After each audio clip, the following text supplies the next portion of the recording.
Sopra sta scuffia si appuntava su un mucado di bianco. Era un ampio fazzoletto di tulle di cotone, in questo caso un fazzoletto di fine 800 ricamato a mano. Ci sono esemplari di questi fazzoletti, come alcuni che sono esposti alla mostra, ricamati a macchina. Questi fazzoletti arrivavano dal continente, molto spesso dal Piemonte, ed erano completamente ricamati a macchina ed erano i fazzoletti più ricchi che potevano trovarsi in commercio all'epoca. Una volta che arrivati questi fazzoletti appunto anche da noi in Sardegna, le donne hanno imitato questo tipo di fazzoletto ricamandoli a mano. In questo caso il sumucado di bianco veniva appuntato sulla scuffia formando questa punta nel fazzoletto che si chiama sagresieda. Il fazzoletto doveva appunto avere queste caratteristiche, veniva inamidato a caldo, cioè inserito all'interno dell'amido caldo e steso nel telaio, in modo tale che, come dicevano le anziane, doveva rimanere solo, cioè doveva rimanere in piedi da solo, perché doveva sorreggere poi la mantiglia oppure lo scialle che andava posto poi sopra il fazzoletto, mentre Chiara indossa un fazzoletto di cotone che prende il nome di mucado di Mannu, che come avete visto nella mostra ce ne sono di diverse varianti. Sono fazzoletti anche questi qua di importazione continentale, ritroviamo alcune fabbriche ancora in Francia che producono questi tipi di fazzoletti. Le cocche del fazzoletto vengono passate sotto il mento e annodate sopra la nuca. Questo nodo che sta facendo Manuele in questo momento serviva per sorreggere poi il suvanneddu, perché il suvanneddu non andava bloccato con gli spilli, ma andava semplicemente sorretto da questo nodo che manteneva fermo il copricapo. In questo caso capitava, la bocca andava coperta con suvanneddu perché era un copricapo prettamente invernale, quindi la donna che lo utilizzava doveva proteggersi dal freddo e dalle intemperie, appunto indossando il fazzoletto in modo tale che la bocca fosse coperta e protetta dal freddo e dalla polvere. Ed era un copricapo tra i più poveri che si potevano trovare in paese.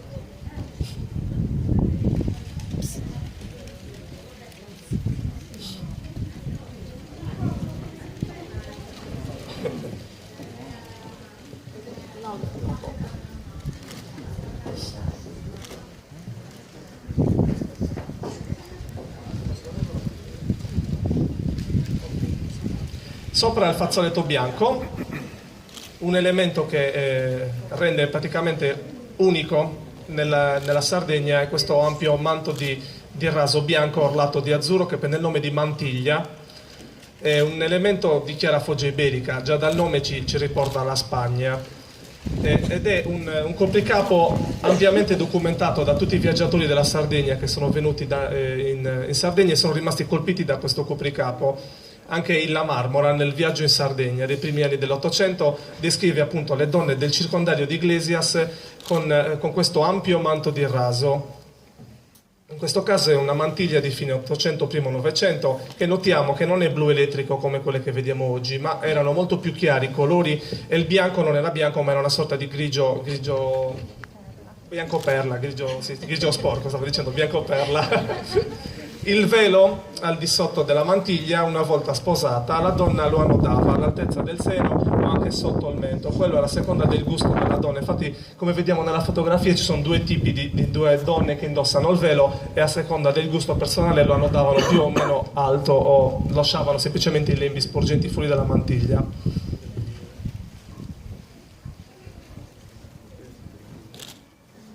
E solo le donne sposate potevano utilizzare questo capo. E solo le donne appartenenti, adesso pian piano mi ricordo, solo le donne molto ricche del paese potevano indossare questa mantiglia. In paese a Gonnesa se ne conoscono 6 di famiglie che potevano utilizzare questo elemento, perché non tutti, una donna povera non poteva mai sposarsi con la mantiglia perché non era appartenente a quel ceto sociale. Se fosse capitata una cosa del genere, all'epoca esisteva su Bibili e Sali un giornale satirico che usciva per il carnevale e sicuramente l'avrebbero messa sul giornale per prenderla in giro.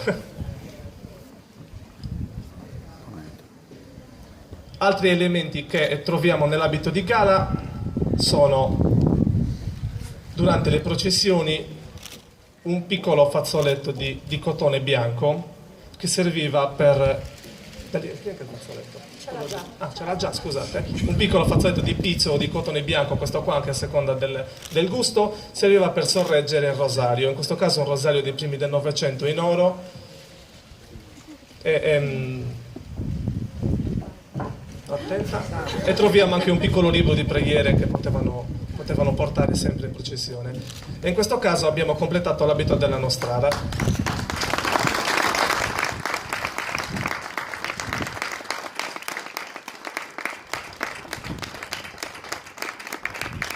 A completare l'abito giornaliero, l'ultimo elemento, suaneddu, in orbace nero, plissettato, bordato di velluto rosso, ma anche in casi più rari di altri colori, e serviva a proteggersi dalle temperature esterne, sia in inverno che in estate, perché durante la filatura della lana veniva imbevuto nella cera in modo tale da renderlo impermeabile.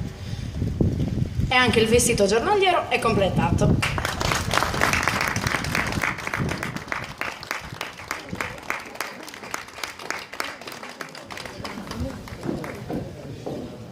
Grazie, avete ascoltato bene, non sono fandonie, sono tutte cose vere, certificate e grandi ricerche. Chi si indorrà rappresenta Giulia Di Lilli, chi è di Gonesa sa che cosa voglio dire. È un negozio che vendeva stoffe e vi garantisco che lì dentro ci sono abiti confezionati con le sue stoffe. Allora, abbiamo visto la versione di gala, scusate le spalle, la versione di gala per quanto riguarda Sa Nostrada, perché si chiama così, e la versione giornaliera del nostro abito del Sulcis Iglesiente. Non è del nostro paese, ma del tutto il Sulcis Iglesiente.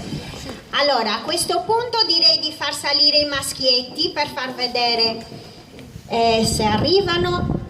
Forse non mi sentono, sono dentro perché Dio Eole oggi non ci ha abbandonato per niente.